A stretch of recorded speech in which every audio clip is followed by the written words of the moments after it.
पथिक जी महाराज कहते हैं कि जो संत गुरुजन हमें समझा रहे हैं, यह चर्चा हम सुन तो लेते हैं लेकिन भुला देते हैं। यह ज्ञान चर्चा भुलाना महामूढ़ता है। संतजन कहते हैं ज्ञान चर्चा न भूलना। संसार की चर्चा भूल जाओ, कोई हर्ज नहीं। दुनियादारी भूल जाओ कुछ देर के लिए, कोई बात नहीं। लेकिन अगर राम को भूल गए, सत्संग को भूल गए, तो समझना कि ये जीवन की सबसे बड़ी मूढ़ता है। वे कहते हैं कि सत्य यह है कि जहां हो वहां से निकलना पड़ेगा। अब जब तक जिंदा हैं तो सोचते हैं कौन निकाल देगा, किसमें हिम्मत है कि हमारे घर से निकाल देगा। लेकिन जिस दिन मृत्यु सामने खड़ी होगी, सारे लोग एक तरफ, पूरी दुनिया एक तरफ, और आप हम कुछ नहीं कर पाएंगे, घर से निकलना पड़ जाएगा। जिस घर को रच रच के बनाया, सजाया, जब मृत्यु सामने होती है उस घर को हमें छोड़ना पड़ता है।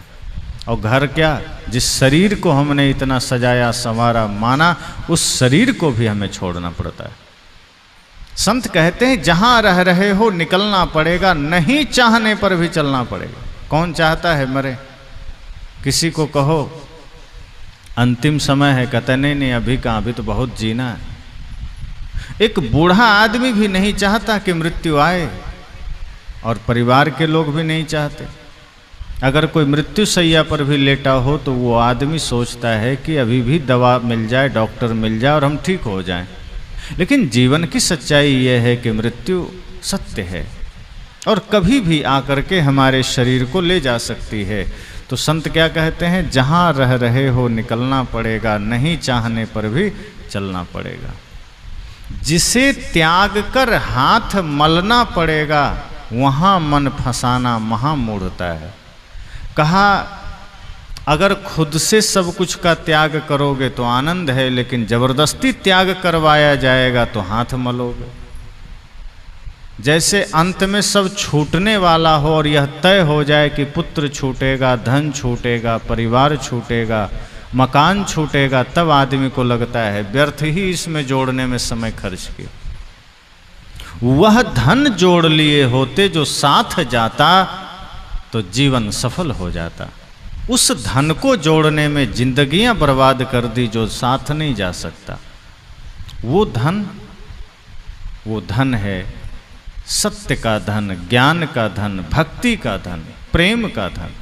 उसे जोड़ा नहीं, भक्ति कमाई नहीं, सत्संग किया नहीं, किया तो कभी कभी किया, भक्ति कभी कभी किया, संसार 24 घंटे किया।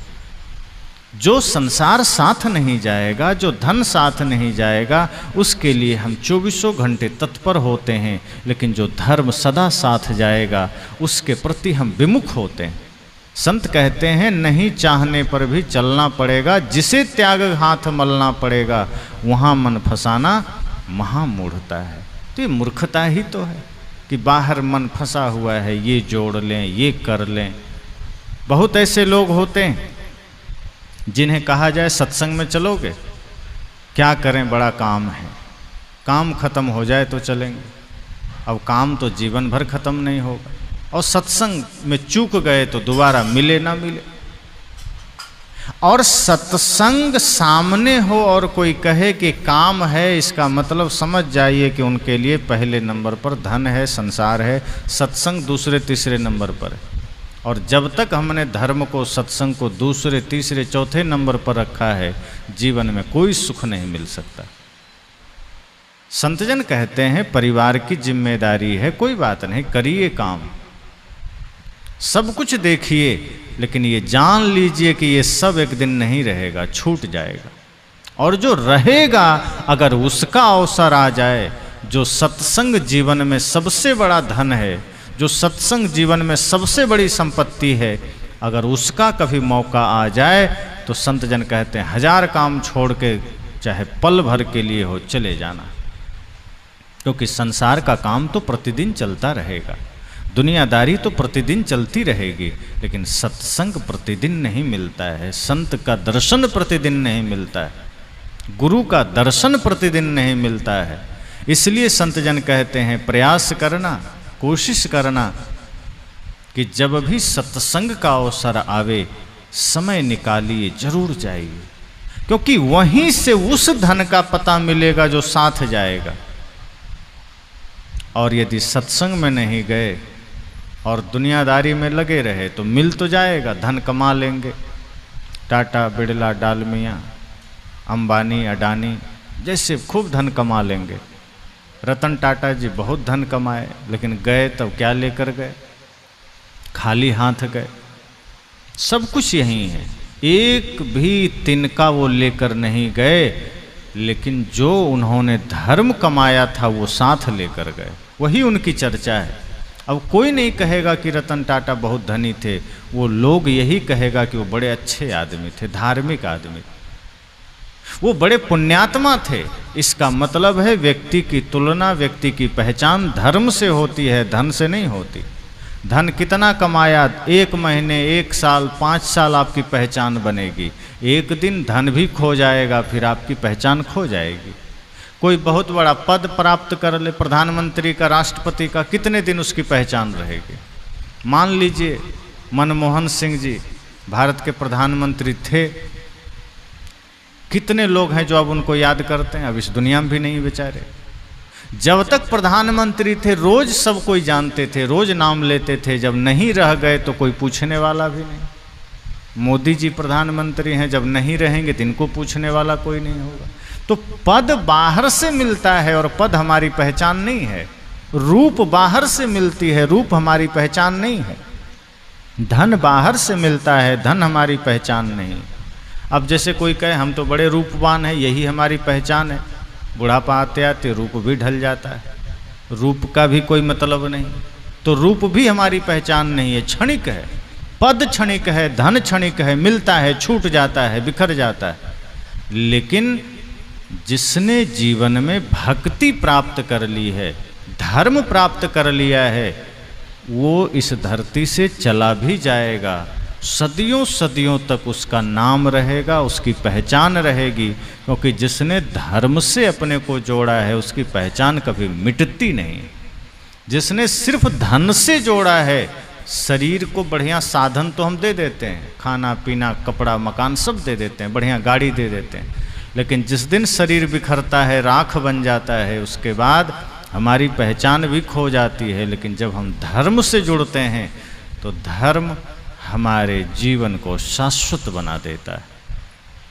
अभी जिन महापुरुषों की तस्वीरें हमारे सामने, वो हमारे बीच नहीं है, सशरीर नहीं, लेकिन अपने कर्म से, अपने आदर्श से, अपने आचरण से, अपने ज्ञान से स्वयं को ऐसा बना लिया कि शरीर नहीं भी है तो उनके कर्म उनको जिंदा कर दिए। इसी तरह से अगर हम अपने जीवन में भक्ति को धारण करते हैं तो हमारा जीवन अमर हो जाता है। इसलिए संत पथिक जी महाराज कहते हैं कि बाहर मन मत लगाना। अगर सत्संग का कभी अवसर आ जाए तो दुनिया का 1000 काम सामने हो छोड़ देना। लेकिन लोग क्या करते हैं कि अगर सत्संग का नंबर आ गया और उसी समय घर का कोई काम आ जाए, रिश्तेदार का कोई काम आ जाए, तो लोग कहते हैं कि अरे अब क्या करें, काम आ गया, छोड़ो हटाओ, अब अगली बार देखेंगे, अभी तो नहीं आ सकेंगे, अभी तो सत्संग में नहीं आएंगे। मतलब परिवार संसार हमारे लिए इतना महत्वपूर्ण हो जाता है कि हम धर्म को ठुकरा देते हैं। सोचो, हम धर्म को नहीं ठुकरा रहे हैं, हम अपनी मुक्ति, अपने शांति को ठुकरा रहे हैं। परिवार का, संसार का काम तो एक दिन लेट हो सकता है, कोई बात नहीं, और नहीं भी होगा तो कौन उससे मुक्ति मिलनी। अगर कहीं जाना है, कुछ करना है, 2 दिन लेट हो जाएगा, वो कौनों हमारे जीवन को मुक्ति थोड़े प्रदान करेगा। लेकिन अगर सत्संग, संत दर्शन छूट गया तो हम अपने जीवन को के आनंद को छोड़ रहे हैं, हम अपने जीवन की मुक्ति को छोड़ रहे हैं। सौभाग्यशाली लोगों को ही सत्संग मिलता है, सौभाग्य है हमारा। और सौभाग्यशाली वे लोग हैं जो सत्संग सुनते हैं, उससे भी बड़ा सौभाग्यशाली हुए हैं जो सत्संग कराते हैं, और उनसे भी बड़ा सौभाग्यशाली हुए हैं जो सत्संग में आकर के जीवन को अध्यात्म से जोड़ लेते हैं।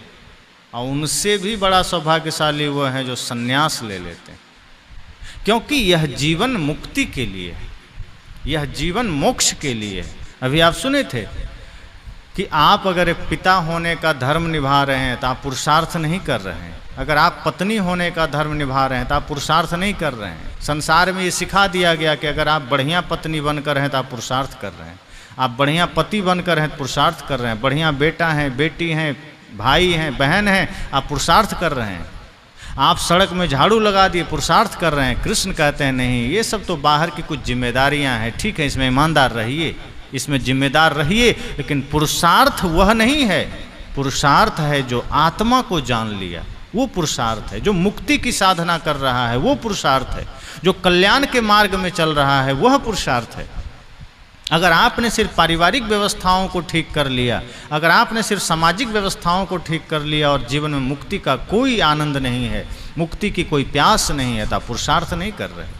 तो कृष्ण कहते हैं, अन्य संत कहते हैं, पुरुषार्थ यह है कि जब आप पारिवारिक माया मोह जाल को काट करके संत से जुड़ जाते हैं, गुरु से जुड़ जाते हैं, और जब भी ऐसा अवसर आए तो यह जान लीजिए कि ये मेरे जीवन का कोई पुण्य उदय हुआ है जो हमें सत्संग का अवसर आया है, हमें ज्ञान का अवसर आया है।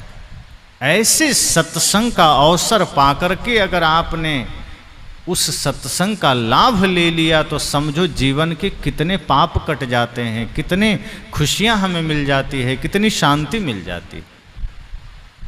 इसलिए पथिक जी महाराज कहते हैं कि संसार तो प्रतिदिन आपके सामने है, दुनियादारी प्रतिदिन आपके सामने है, घर परिवार प्रतिदिन आपके सामने है, और उसी के लिए आप सत्संग को छोड़ रहे हो।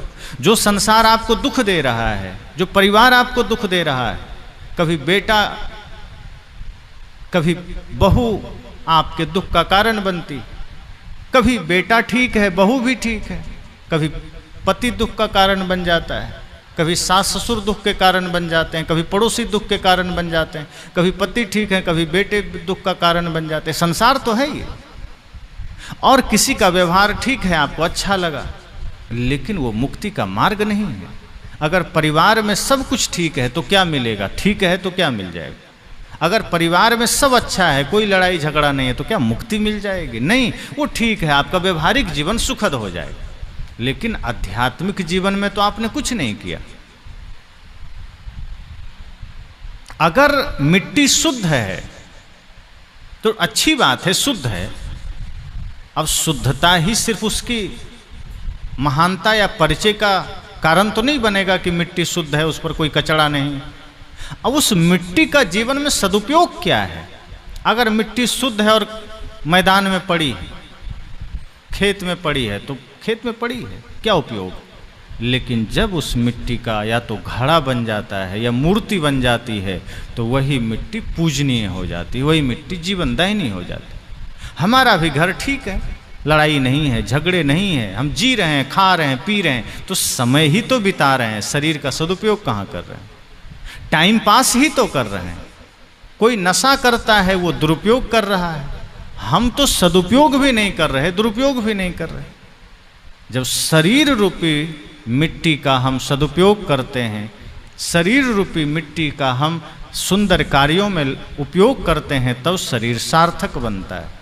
जब मिट्टी से घड़ा बनती है, जब मिट्टी से मूर्ति बनती है, तो वो मिट्टी लोगों के कल्याण का कारण बन जाती है। लेकिन कोई आ जाए उटपटांग आदमी, टेढ़ा खोपड़ी वाला आदमी, और उसी मिट्टी का चिलम बना दे, तो मिट्टी वही है, लेकिन आदमी की बुद्धि बिगड़ गई, तो उसी मिट्टी से जिसका घड़ा बनाया जा सकता था उसने चिलम बना दिया। और जब चिलम बन गया तो क्या करेगा आदमी? गांजा डाल के पिएगा, और जब गांजा पिएगा तो क्या कहेगा कि ये तो भगवान भोले बाबा का प्रसाद है। अब एक तो पहले ही मूर्खता किया कि चिलम बनाया, अब दूसरी ना समझी कि बाबा भोलेनाथ का प्रसाद है। भांग पीने वालों को देखो, कहता है भोले बाबा का प्रसाद। तो जो नशेड़ी है, गंजेड़ी है, भंगेड़ी है, वो उन्होंने भगवान को भी लपेट लिया कि भगवान का प्रसाद है, उनके नाम पर पाखंड कर लिया, उनके नाम पर नशा कर लिया। धर्म से कोई लेना देना नहीं। अभी सावन का महीना शुरू हो गया, 1 महीने के लिए हर आदमी धार्मिक हो जाएगा, हर आदमी शाकाहारी हो जाएगा।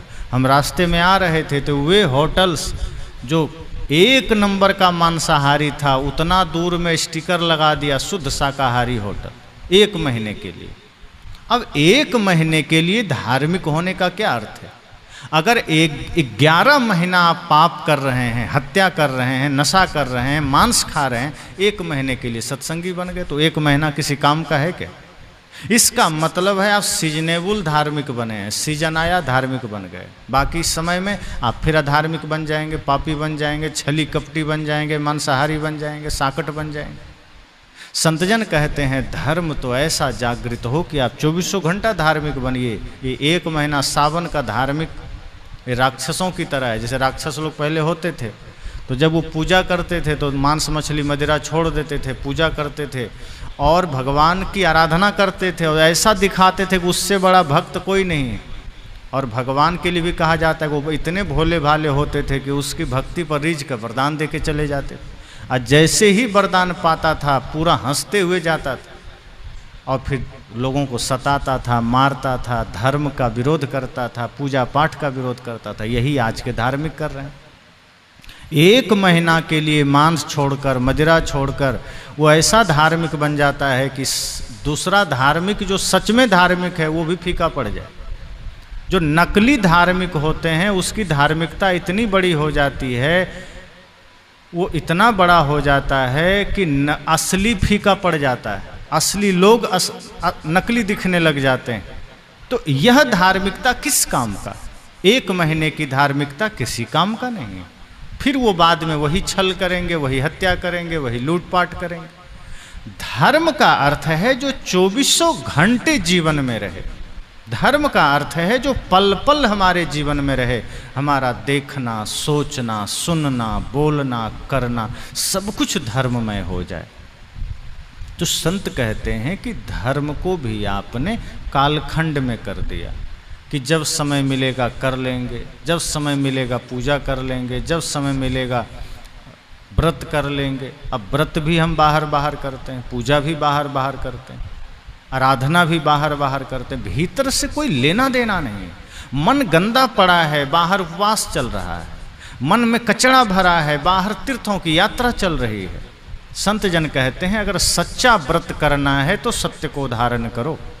सत्य, अहिंसा, प्रेम, करुणा, दया, क्षमा, शील, संतोष, गुरु भक्ति, इन सद्गुणों को जो जीवन में धारण करता है समझना वही सच्चा व्रत करता है। जो सिर्फ उपवास रह लिया, एकादशी आई, नहीं रहना पड़ेगा, भूखे तो रहना पड़ेगा।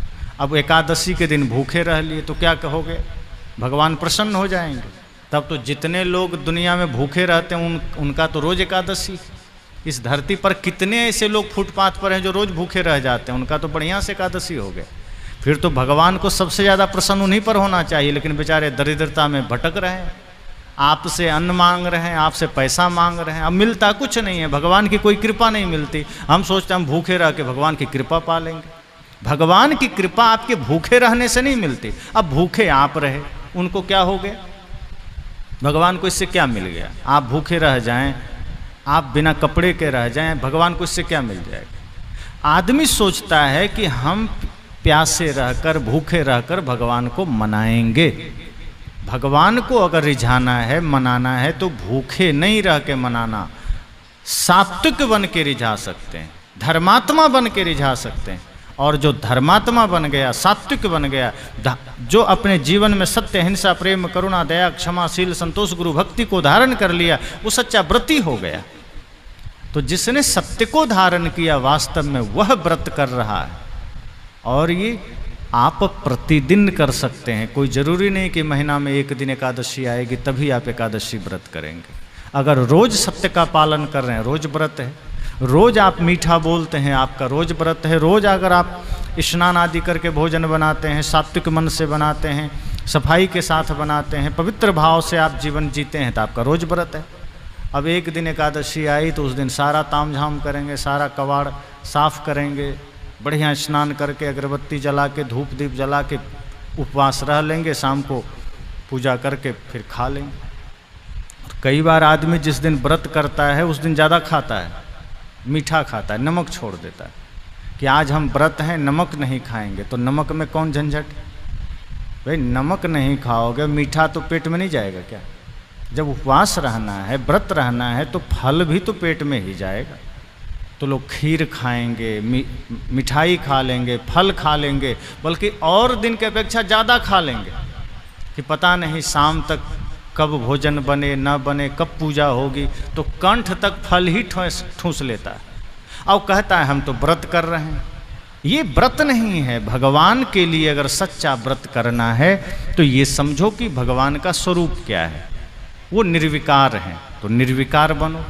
वो किसी भी विकारों से रहित हैं, किसी भी आडंबर से रहित हैं, किसी भी प्रकार के दुर्विचार से, दुष्कर्म से रहित हैं, तो आप अपने जीवन को वैसा बना लो। मांसाहार से रहित हैं। आज आदमी मांस भी खाता है, भगवान की पूजा भी करता है, नशा करता है, भगवान की पूजा भी करता है। लेकिन सावन के महीने में सब धार्मिक हो जाते हैं। नवरात्रि के महीने में 9 दिन के लिए धार्मिक होंगे, सावन में 30 दिन के लिए। उसके बाद ऐसा टूट पड़ते हैं जैसे जन्म से कुछ नहीं खाया है। अब रोज मुर्गा, रोज बकरी खा खा करके वो 1 महीना का पूरा भरपाई कर लेते हैं। इसीलिए तो संतजन कहते हैं 1 महीना बोलबम और 11 महीना तौले कम। जो बिजनेस करते हैं, व्यापारी करते हैं, व्यापार हैं, व्यापारी हैं, व्यापार करते हैं, 1 महीना जय भोलेनाथ बोल बम और 11 महीना लोगों की जेबें काटेंगे, 11 महीना मिलावट करेंगे। दूध में पानी मिलाएंगे, जो दूध देने वाले हैं, जो दुकान चलाने वाले हैं वो दुकान के कार्य में गड़बड़ करेंगे, जो अन्य बिजनेस करने वाले उसमें करेंगे, यहाँ तक कि रिक्शा चलाने वाले उनको देखो वो भी 10 का 20 मांग लेंगे, होटल वाले 1000 का 5000 मांग लेंगे।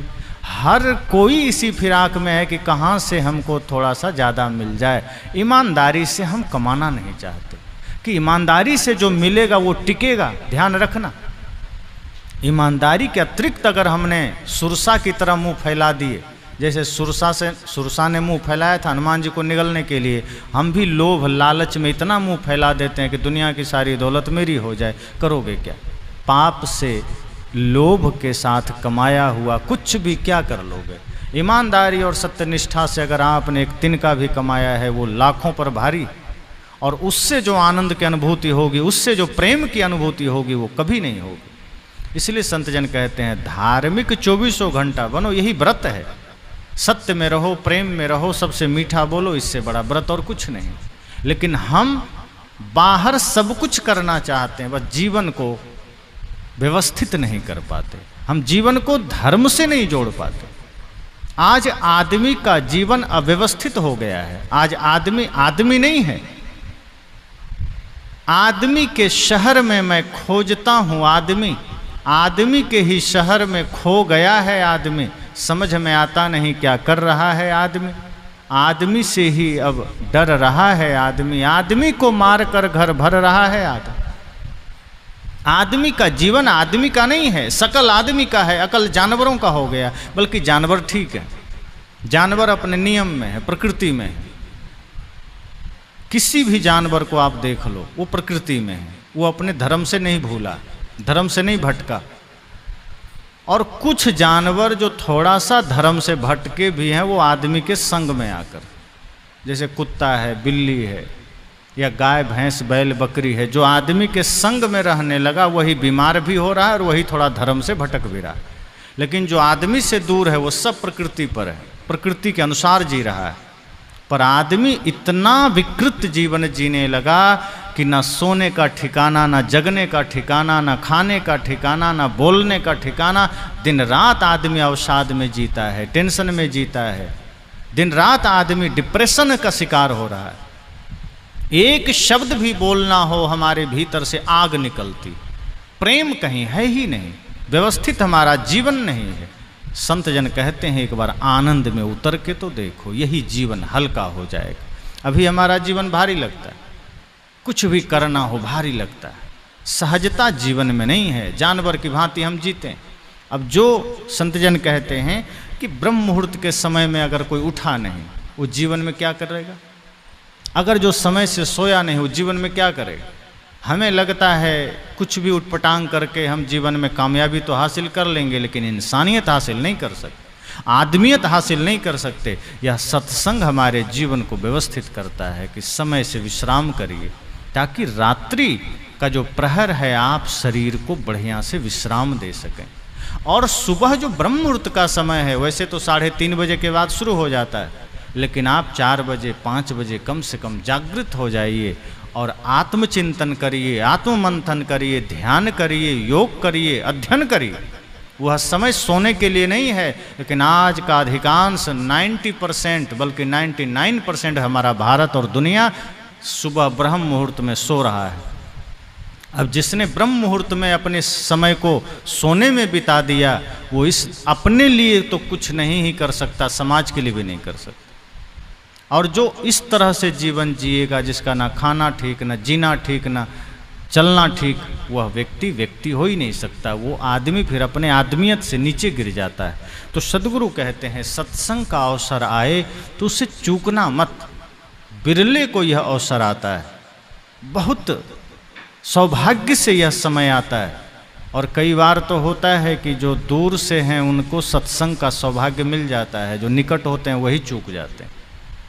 तो सत्संग के प्रति हमारी प्यास की बात है कि सत्य के प्रति हमारी प्यास कितनी, गुरु संत के प्रति हमारी प्यास कितनी। अगर प्यास है, प्रीति है, तो हम कहीं से भी जाग जाएंगे। अब जैसे आप सब जितने आए हैं, मोबाइल के माध्यम से आपने सुना और आप अपने भीतर ऐसा जागे कि आज आप निरंतर सत्संग करते भी हैं, कराते भी हैं, संत दर्शन भी करते हैं। इस तरह से जब हम किसी भी माध्यम से गुरु संत को सुनते हैं और हमारी जिज्ञासा परिपूर्ण होती है, पूर्ण समर्पण होता है, तो सत्संग हमारे हृदय में उतर आता है। सत्संग अगर जीवन में नहीं होगा तो स्वाभाविक है संसार होगा। जैसे गिलास में पानी नहीं है तो खाली होगा, और अगर गिलास में पानी पहले से भर दें तो दूसरा कोई चीज़ नहीं आएगा। लेकिन कुछ भी नहीं है तो कुछ भी डाला जा सकता है। अगर खाली है तो उसमें नाली का पानी भी डाला जा सकता है, तेल भी डाला जा सकता है, दूध भी डाला जा सकता है। पर अगर पहले से दूध हमने भर लिया तब उसमें कोई नाली का पानी डालेगा तो ऊपर ऊपर गिर जाएगा। कुछ देर के लिए दूध को अशुद्ध तो करेगा, लेकिन उसके मूल स्वरूप में बिगाड़ नहीं कर सकता है। इसी तरह से अगर हमने अपने हृदय में पहले ही सत्संग को भर लिया है तो संसार का कचरा आएगा भी तो हम विवेक पूर्वक उसको हटा देंगे। कोई कामना जगेगी भी तो हम उसे हटा देंगे। इसलिए ऐसे समय पर हमें यह सोचना है कि जीवन थोड़ा है, और कितना थोड़ा है इसका भी कोई माप नहीं है, कोई नापने का यंत्र नहीं है। थोड़ा मतलब बहुत थोड़ा, क्षणिक। चल रहा है तो चल रहा है, अगला पल क्या होगा किसे पता, किसी को खबर नहीं। तो जीवन नश्वर है, क्षणभंगुर है, और इस जीवन से उस शाश्वत धन की प्राप्ति करनी है।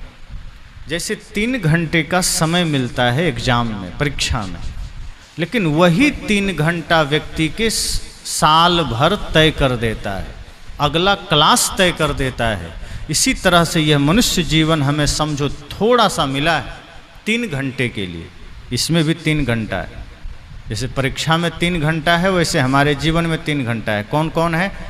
बाल्यावस्था, जवानी, बुढ़ापा, 3 घंटे मिल गए। तो इस 3 घंटे में हमारे पास जो बाल्यावस्था है वो तो खेलने कूदने में चला जाता है, उसमें तो हम जीवन के प्रश्न को जानते भी नहीं, समझते भी नहीं। कोई कोई विरला है जो बाल्यावस्था में जाग जाता है, वरना अधिकांश तो खेल कूद में और संसार को पढ़ने लिखने समझने में बिता देता है।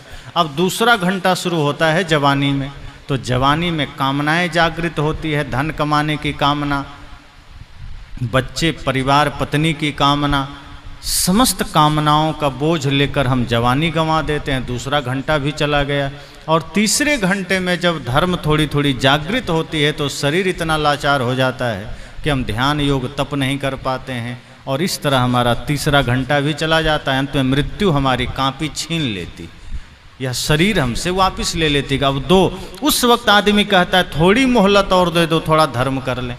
जैसे कई बच्चे 3 घंटे में नहीं लिख पाए, 2-4 प्रश्न बाकी रह गया, और एग्जामिनर परीक्षक आए, लाओ कापी, तो बच्चे क्या कहते हैं, थोड़ा सर 5 मिनट के लिए बस एक प्रश्न का उत्तर लिख लें। तो 3 घंटे में क्या कर रहा था, इधर उधर ताका झांकी कर रहे थे, दिमाग यहाँ वहाँ लगा रहे। मन स्थिर रहेगा तो 3 घंटे में लिखा जा सकता है।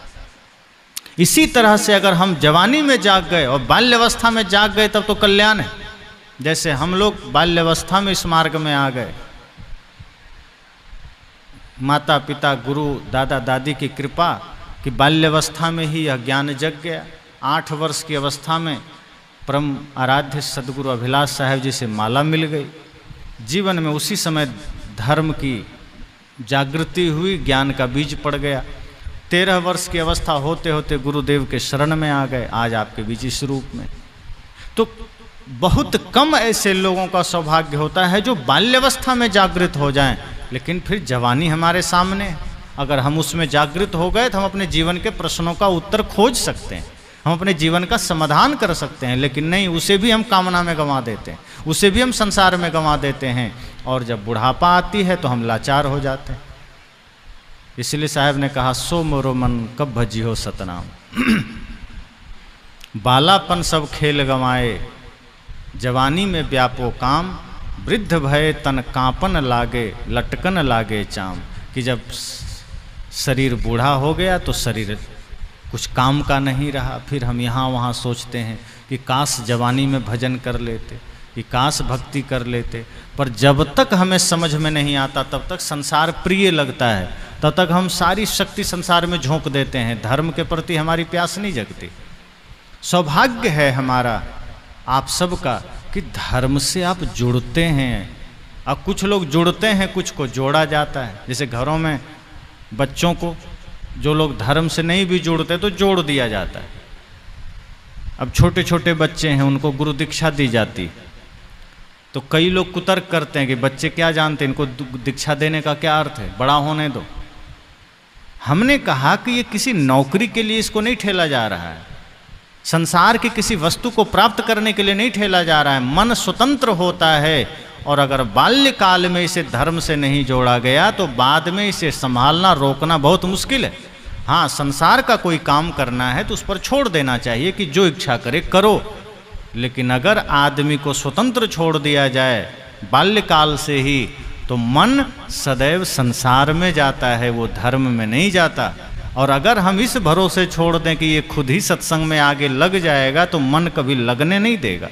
मन उस पानी की तरह है जिसे जमीन में गिराओ तो गड्ढा खोज लेता है। पानी कभी ऊंचे स्थान पर नहीं जाता, आप कहीं जमीन पर गिराओ, जिधर गड्ढा होगा पानी खुद चला जाएगा। मन वैसा ही है, इसलिए आप इस भरोसे किसी को नहीं छोड़ दो बच्चों को कि नहीं नहीं ये तो अभी छोटा है, इसको क्या पता, बाद में दीक्षा दे देंगे, बाद में सत्संग में ले जाएंगे। तब तो समझना कि उसका मन उसे धीरे धीरे संसार में इतना घुमा देगा, इतना गहरे में उतार देगा कि बाद में वो धार्मिक होना तो छोड़ो, धार्मिक शब्द से भी नफरत करेगा। इसलिए बाल्यकाल में ही उसे संभालना है, सजाना है, संवारना है। संसार के लिए भले आप कुछ मत प्रेरित करो, मत दबाव दो, लेकिन धर्म से जुड़ने के लिए, ज्ञान से जुड़ने के लिए, संस्कारों से जुड़ने के लिए बाल्यकाल से ही लोगों को जोड़ना पड़ता है।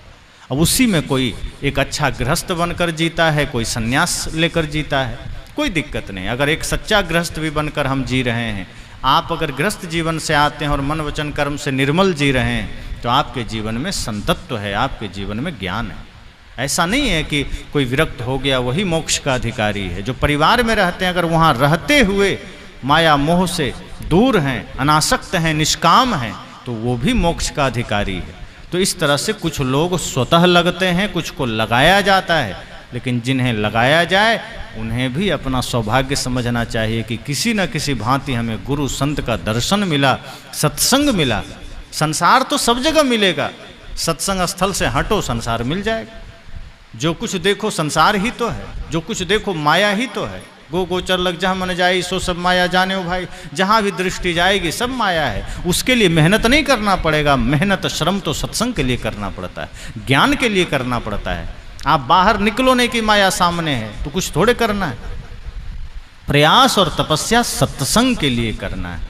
तो बड़ा सौभाग्य हम सबका मिला है कि संतों का संग मिला है, संत दर्शन का सौभाग्य मिला है, इसे व्यर्थ ना समझें।